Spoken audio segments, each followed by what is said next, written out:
When you're in your mid-20s, you really only have three options. Get married, Get a master's, or run a marathon. Hi, I'm Brian, And I'm Francis, and welcome to this week's episode of the Zone 2 podcast. where we explore all there is to learn about the world of running. No voice crack this week.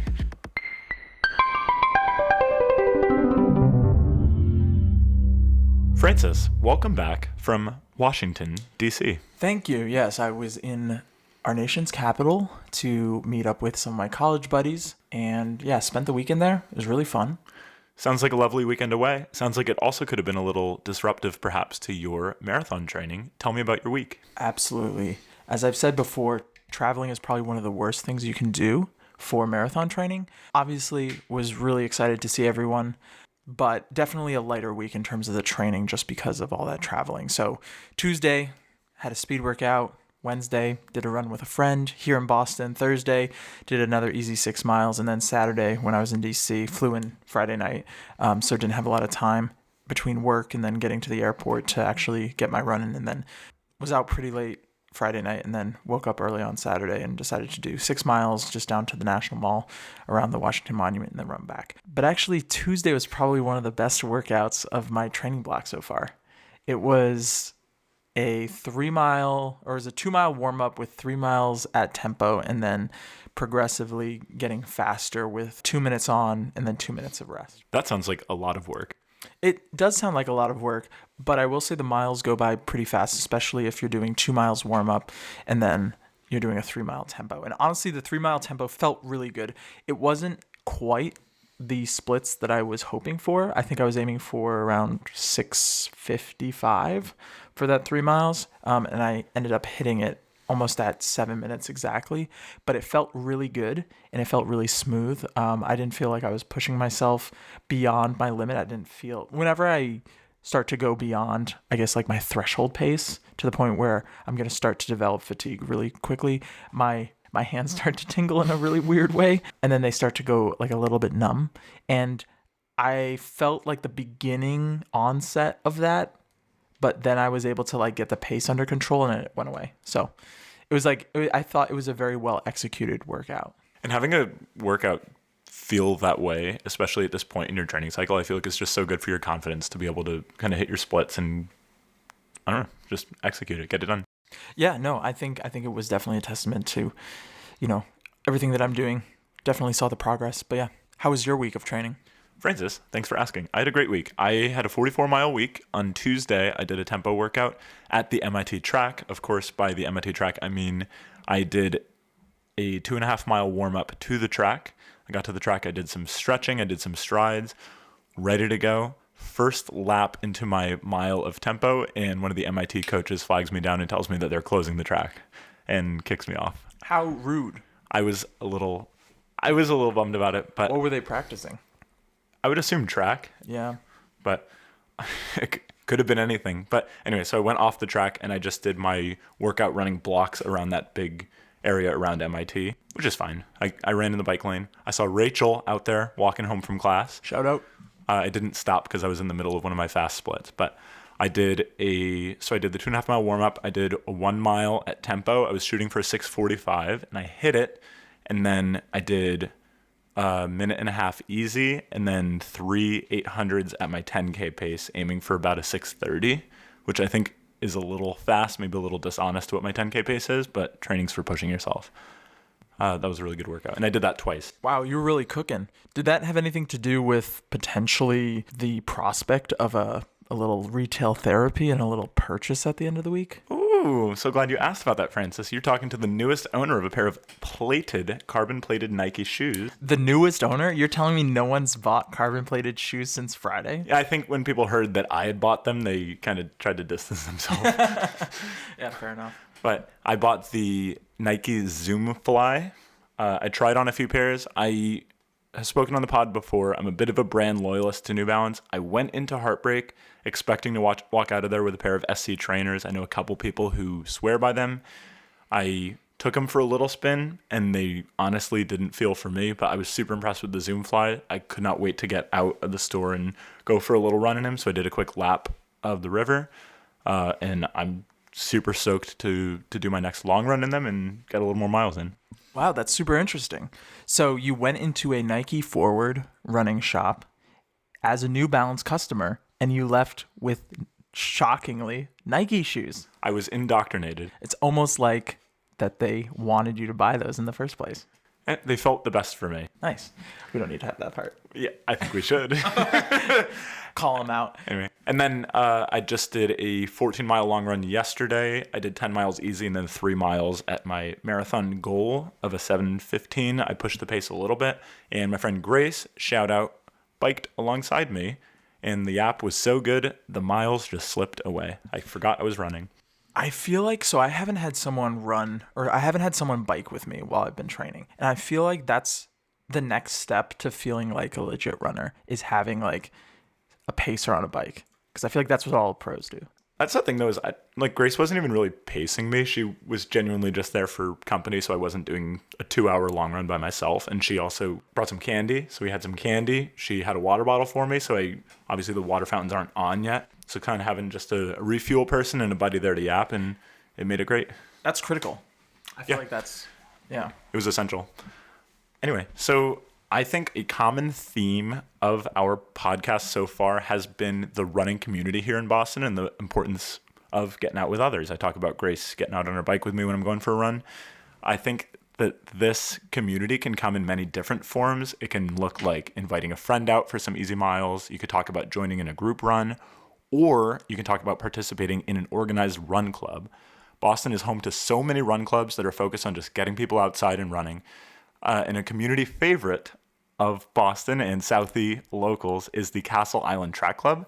It just so happens we are lucky enough to be joined by 4-time marathoner, certified yapper with a license to prove it, and founder of the Castle Island Track Club, Nora Johnson. Welcome to the podcast. Thank you so much for having me. Super excited to have you here as two people who are kind of trying to, I guess, in a way, build a community, albeit a virtual community. We definitely have a lot of questions as far as what that looks like in the running space. But before we get into that, could you enlighten us a little bit about your background? How did you first get into running? Yeah, so I started running back in college. I'd been an athlete my entire life. Briefly was on a cross-country team. Dropped out of multiple races, but that's okay, in middle school.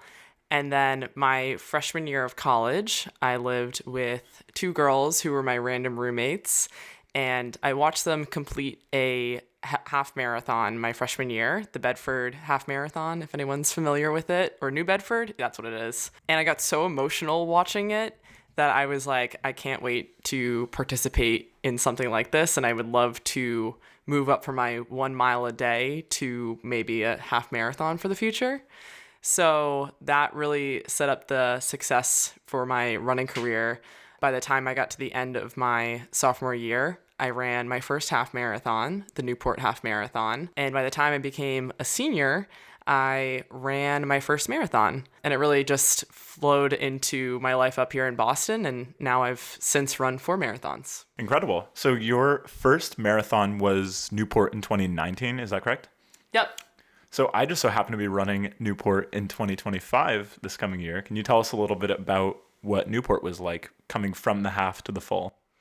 Funny that you bring that up, as I know we were just talking about my career of running that race where I didn't have a running watch. I'd been training in the same sneakers, my Brooks Ghosts, tried and true for the entire training cycle, had wired headphones, only ran 3 miles a day until my long run on Saturdays, but we persisted through that race. So Newport is a gorgeous course. You had the first half that is right along the water the entire way, and then the second half where you're kind of just going through the suburbs of Newport. That's really the best way to describe it. From mile 15 on, you're going through rolling hills. It's a pretty quiet race, not a big spectator course, but it's a great first marathon because of the views that are with it and the city that it's in. There's a lot to do after the race, including typically a beer garden from what I remember. And you get a lot of people who come down from Boston and are really excited to do their first marathon and are usually in the Boston running space. So yeah, I can't wait to hear about your adventures on the Newport Marathon. Yeah, I'll definitely be participating in the beer garden. I also think it's interesting hearing that the first half of the race is the flat, easy part. That's also the most beautiful part right next to the water. And then the second half of the race, probably the hardest half of the race, is the part that you're going through the rolling hills, suburbs of Newport. Sounds a little bit less pretty. Makes me think maybe they should have swapped those around a little bit and had the second half be the prettiest part. But I'm not a race course designer. I also haven't done it yet, so I can't complain. I actually wonder how they design race courses. Do you think they take that into account? I honestly don't know what they take into account. Maybe we should have a race course designer come on the pod and enlighten us. Maybe we should have the Newport, Rhode Island marathon course designer come onto the pod, and then we can ridicule them for making a backwards race course. I think I should run the race first and see what I think about it. That's fair, lest ye be judged. Anyway, so moving on from Newport. So Nora, you've done 2 major marathons so far, and you're training for Boston currently, which will be your 3rd major. I'm wondering if you could tell us a little bit about the difference between running a smaller marathon like Newport, where there's not as many spectators, you're kind of doing your own thing, versus I guess just the energy and the whole vibe around a major marathon like Chicago or New York. Yeah. So the first 2 I ran were Newport and Providence. And this came from a background of never watched a marathon before. So I didn't know what the energy of New York, Chicago, or Boston looked like. And I just assumed that every race, like a half marathon or a marathon, would be little to no spectators, similar to a community 5K, I would say. And I didn't realize the intensity of a world major marathon. When I ran Chicago, the difference between the 2 smaller marathons versus Chicago was insane, so much so that I ran my fastest marathon. Obviously, Chicago is a very flat course. A lot of people get their PRs there, but the energy of the city absolutely carried me through, and I would say I'm like addicted to the energy of a world major marathon, which is why I don't think I can go back to like a smaller marathon. That being said, I think it's very important to do like a smaller race first and like build the ground, see if you enjoy it, and then from there build up to a world major. But after Chicago, I just knew that like I wanted to feel the crowds again. I wanted to fundraise again and do New York and now Boston. So definitely the differences between like a smaller race and a world major are the intensity of the crowds and the energy of all the runners that are running with you. I think when it comes to both training and racing, you cannot discount the race day energy. And it's so interesting to hear about the difference between a smaller marathon versus a world major, because I'm reading this book and they talk about how you have to take into account in your training the energy of the race itself, because that can distort the fatigue and the exertion, and you end up actually being able to run a lot faster just because you're more excited to be there in the first place. Yeah, absolutely. So I noted a little bit for the Cambridge half this fall. I didn't really know what to expect because I was like, oh, this is the city I live in. I'm going to run the half. It's my first half. Never done a race that length before. So I didn't know how many spectators there were going to be. And there's a little bit of a section of the race when you're on that way far end and you're pretty far down the Charles where there weren't a lot of people. But for the most part, there were a lot of areas like around Harvard where there were so many spectators and so many people cheering. And a lot of my friends were out there cheering, and that energy and like seeing people kind of getting you riled up, it really does give you a boost that like Francis was saying, I don't think you can really account for when you're training. And that's something that I'm sure it's addicting when you run a major marathon like New York and you have literally for 26 miles nonstop people just screaming, running past, like you're running past them. I mean, there's probably nothing else like it. Yeah, and I think on that point, the community around running, whether you're a runner or a spectator, or you're cheering on your friends as a runner who maybe didn't get into the Cambridge Half Marathon like myself because I signed up too late, but that's neither here nor there. The community aspect is so fundamental to running, and especially in Boston, and you've been able to tap into that energy by founding your own run club, the Castle Island Track Club. How did you go about starting that? How did you go about mobilizing the people to come to that on a regular basis? And what does that look like in Boston? Yeah, so I'd participated in a few unsanctioned road races here in Boston. One of them being Beat the T, which is by Dirty Water Racing. They did that for the first time a year ago. There was 40 of us, and then it blew up to 400 of us, which is a ton. It was a ton of fun. I loved the energy. And essentially from here doing that unsanctioned road race and joining in and hearing about other unsanctioned road races all around the country, I had this idea to do an unsanctioned road race called King of the Castle. And that race would start from Castle Island Brewery in Southie, run down to Castle Island, and do a loop back to the brewery. When I thought of this idea, I pictured probably about 20 people doing it, and the participation just being a fun group of people that I'm friends with from, people I've met over the years from running in Boston. But I actually partnered with my physical therapist at the time, Brian Lotempio, if he's listening to this. He works at the Yard in Dorchester, and he pushed me to take part in this King of the Castle, and he said, you have to do this. So I worked with Brian and reached out to Castle Island Brewery and asked if we could use their space for this idea that I had. Turns out that the owner of the brewery is also a big runner, and he's currently training for Boston as well. Adam, shout out Adam. I saw him yesterday at Heartbreak. And both of them really helped me launch off this idea, and we tapped into our local running communities, where I was already involved in Almost Friday Run Club, and then a group of runners that I've been training with since 2021, some Heartbreak folks, and said, hey, I want to put on this event. I'm going to organize it. This is the date of it. It's going to start and end at the brewery. Would you guys come on a Thursday? And what I thought was going to be 20 runners signing up on Strava ended up being 150 runners, which was insane. And I didn't have an official club name. It was just by Nora Johnson at the time. And because of the attention that event drew in, I just kept having these ideas to continue building upon the club. And I named it, I think, in end of September, Castle Island Track Club, in partnership with Castle Island Brewery.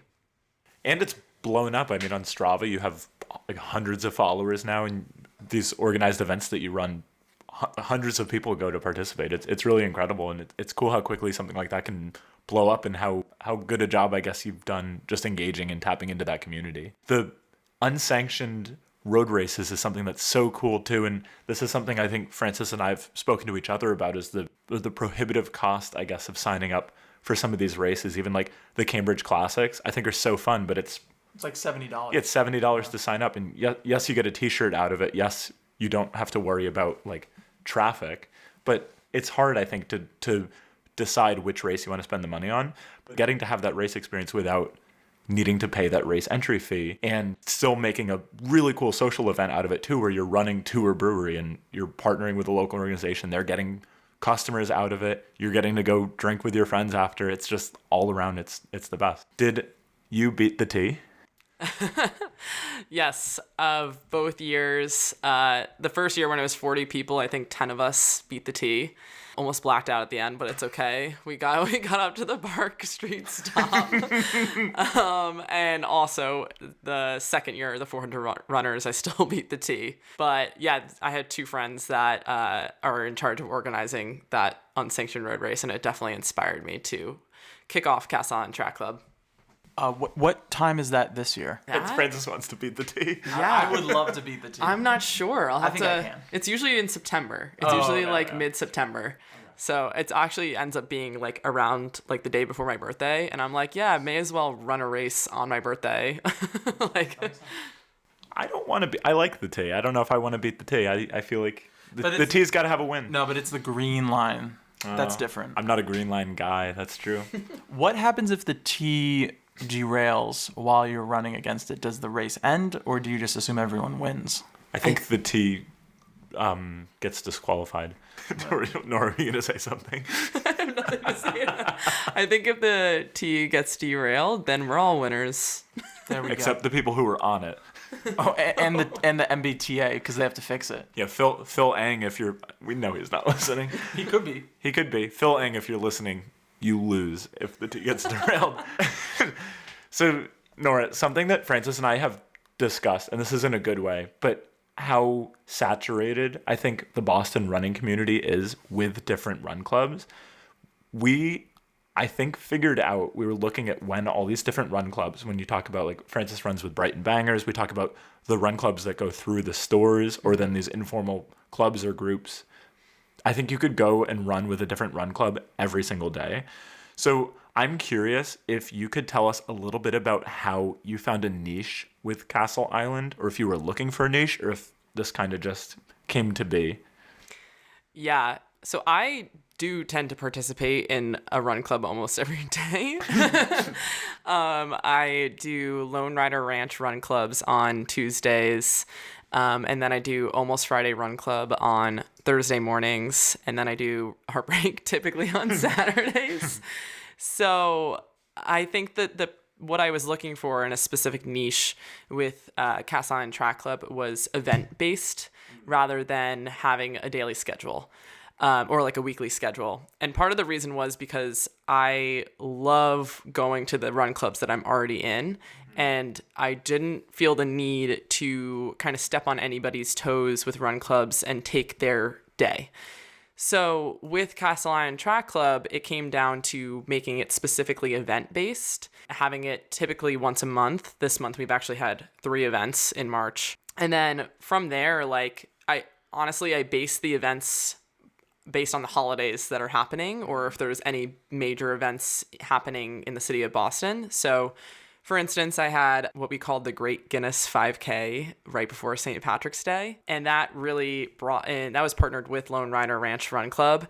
And that brought in, I think we had like 200 something runners for that. Oh my God. Yeah. So the events are themed in the ways to get people excited about whatever's happening. So, a Valentine's Day run or, a New Year's Eve run or like our sponsor or big event now will be King of the Castle that we'll do again this upcoming July. And that's sort of how we found the niche was like, or when I say we, it's me, but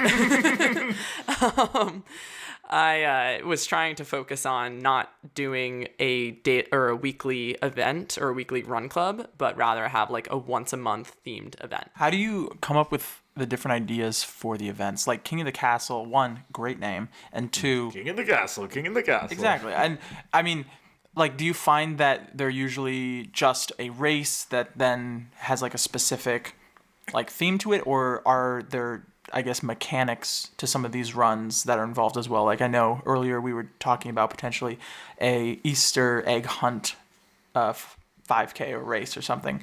Do you find that people are more interested in like just the runs that are themed or the ones that actually have like involvement? Yeah, that's a good question because I think I'm not in marketing and I don't understand analytics of marketing, but I do tend to pick up on runner trends, specifically on times of the year. So people don't want to do races in the winter, especially in Boston where it's 10 degrees and the sun sets at 4:30. So I kind of picked up on that, knowing that I was going to get a larger crowd in the winter if I don't do a race and I do a themed casual 5K where we all run together at a chill pace or party pace as we call it, and end with like a drink or end at the Broadway in the Southie or the Playwright in Southie. And then from there, the race oriented events are typically when it's warmer out. So we had a turkey trot. That one, the 2 winners brought home actual turkeys, like turkeys for their Thanksgiving dinner. Were they living or not? Because they were the Cambridge turkey. No, I was gonna say you could probably find a live turkey to gift someone if you really wanted to. You're so right.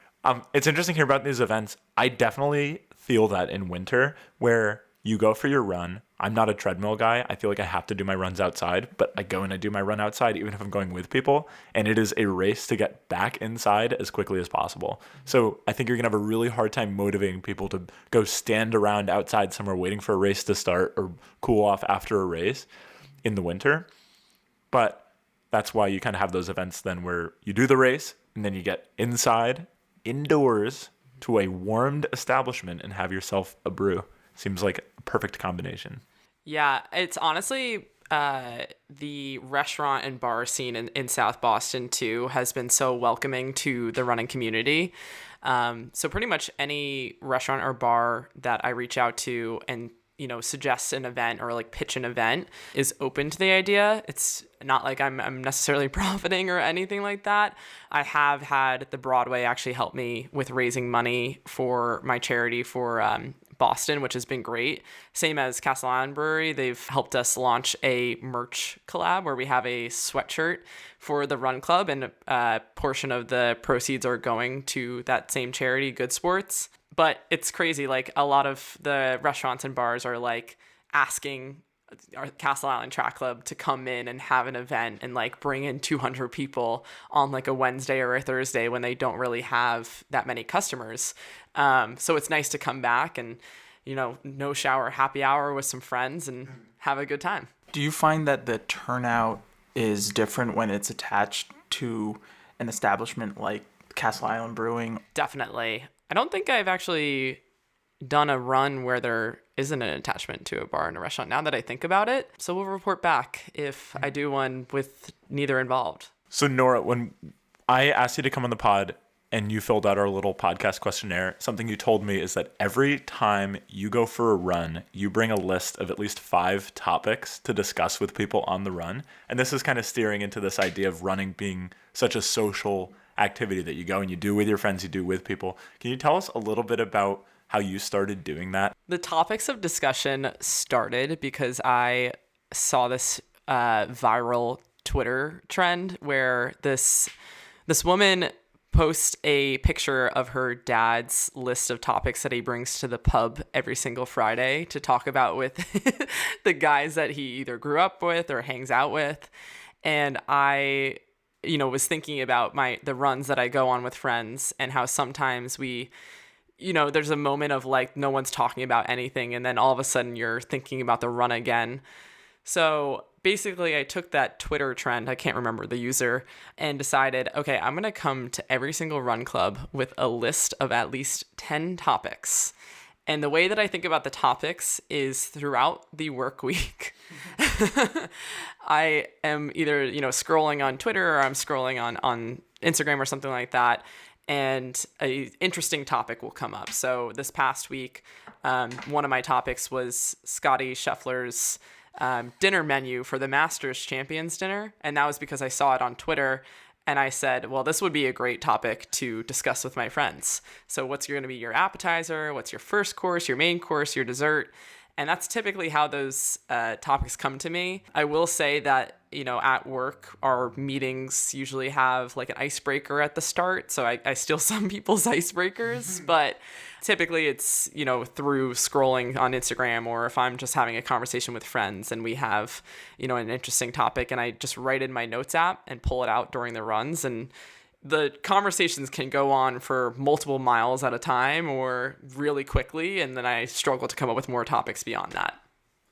I mean, that's what's nice about kind of coming prepared for a run is there's no shortage of things to talk about on a run. And I think sort of similar to being on a podcast, perhaps, where you come prepared with some talking points, but you don't necessarily have to follow it to the T. Yeah, the only difference between this podcast and a run is that we're not running.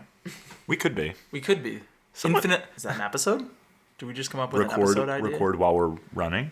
That would be interesting. I think the sound quality would be abysmal, but I think you're right. Anyway. Something I've noticed when I run, whether it's with people and we're having a really good conversation, or if I'm running by myself and I'm just listening to music, and maybe this is just a spatial memory thing, but I feel like I remember where I was on the run when I was having a specific conversation with somebody or when somebody said something, and that goes vice versa. If I'm trying to recall like, oh, what did Francis say? I remember it based on where I was on the run where Francis said that.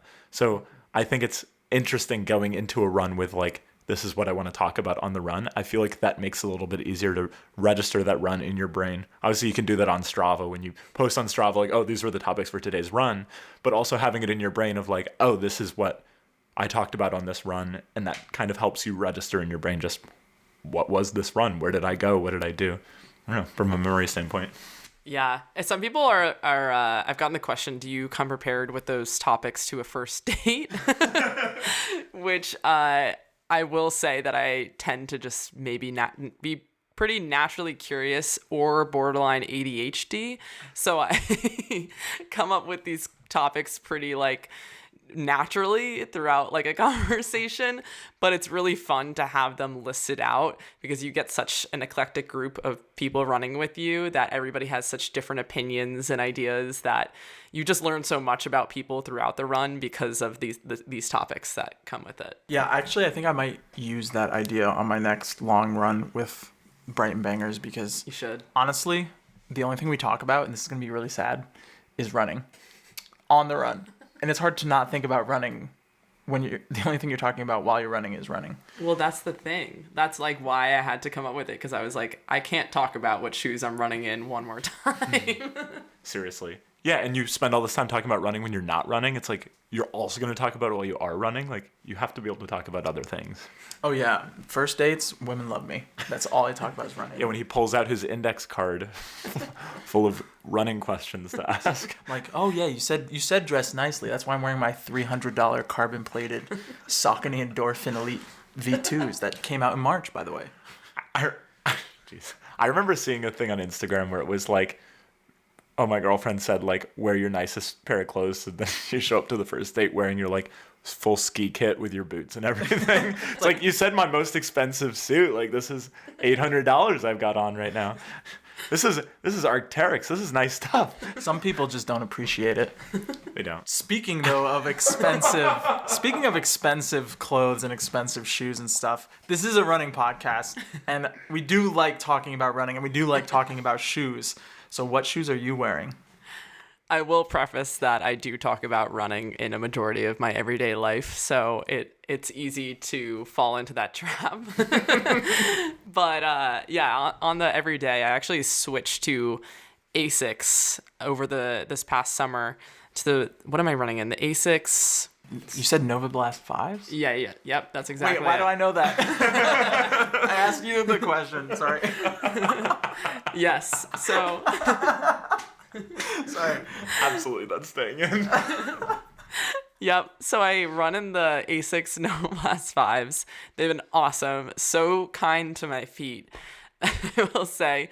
And then I'll be running Boston in the Saucony Endorphin Pros, I believe. And I just did the start line bus run with Heartbreak in them yesterday, and it went great. How did you come to choose the Endorphin Pros? I ran New York in them, and then I ran the Newport half marathon in April in them as well. And that was my most recent half marathon PR. So I'm feel good about them. Okay, good. Yeah. Nice.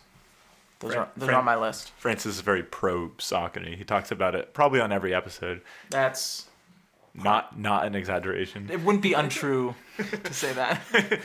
Nora, circling back then to Boston. So you're running Boston for charity. Can you tell us what charity you're supporting and maybe just tell us a little bit about your goals for the race? Yeah. I'm going to be running Boston for a charity called GoodSports. This is my second time running for them. I ran for them for New York as well. Committed to raising $10K with them. Almost at that goal. Almost there. And this charity is super important to me because they're the middleman between nonprofits that help kids to play sports and like athletic apparel companies such as Under Armour and Nike and Reebok. And it helps kids to get the apparel and the equipment necessary to play sports. As somebody who was fortunate enough to grow up and play a ton of sports, it's amazing to see that so many kids now can get access to the equipment that they need. And it made me realize how expensive equipment is. So thanks to my parents that I'm able to play a ton of sports and now run marathons. But I'm raising money for GoodSports, and then for Boston, I don't necessarily have any time goals. I think because I expect it to be a hilly, treacherous course, I decided this race, I just want to feel strong. I want to say hi to everybody that's coming out to support me and just overall take it all in. I think I missed on that in New York, which was a hometown run for me, being from New Jersey. I didn't stop enough to say hi to people who came out and watched me. So I'd like to do that for Boston. I think the goal is to finish strong and feel good throughout the whole way and just take in every aspect of the city that's now been my home for almost 5 years and complete it with a smile and hopefully not cry, because I cry typically around mile 21 every marathon. Is that from like pain or just emotion? Oh, definitely pain, but that's okay. Maybe it's the endorphin pros. No, those are good shoes. Those are good shoes. I mean, this is something we discussed before. Boston is such a massive cultural event for the city, and it means so much for people who are from here or for people who have lived here for so much time and been able to experience it. So many people coming out to watch you run. I mean, the energy is just going to be absolutely electric. So I can totally understand wanting to be able to smile and enjoy that day and enjoy that weekend and not be A, stressed about a time or a PR if you had a time goal, and B, not be absolutely dying to the point that you can't enjoy the rest of your weekend. Mm-hmm. I think that's awesome. And we look forward to being out there cheering for you and seeing you run. Thanks so much. I'm excited. So it's currently Sunday. This episode will be airing on Wednesday. And Nora, Castle Island has an event scheduled for Thursday. So tomorrow, if you're listening to this on the day that it airs, what the heck is happening? Tell us about the event. So the event on Thursday will be, it's just called the Castle Island Track Club X Castle Island Brewery Collab Run. We launched a sweatshirt about a month ago with Castle Island Brewery, and the whole purpose of the event is to launch our collaboration with the brewery. And for those that purchase a sweatshirt, they can come and pick up the sweatshirt. It's just going to be a 5K run through Southie and the Seaport, where we'll end with some brews to celebrate. That sounds like a perfect Thursday. So I think that's all we have time for today, but thank you so much, Nora, for coming on the pod and sharing your knowledge and experience with us. Thank you so much for having me. Yeah, we'll hopefully see you around for a Castle Island run real soon, or just bopping around the Charles. And if anyone listening is interested in supporting Nora's fundraising goal for GoodSports, you can find more information on how to donate in the show notes. Today's guest was Nora Johnson, founder of the Castle Island Track Club. Be sure to check them out on Instagram and Strava, and we might just catch you for a group run.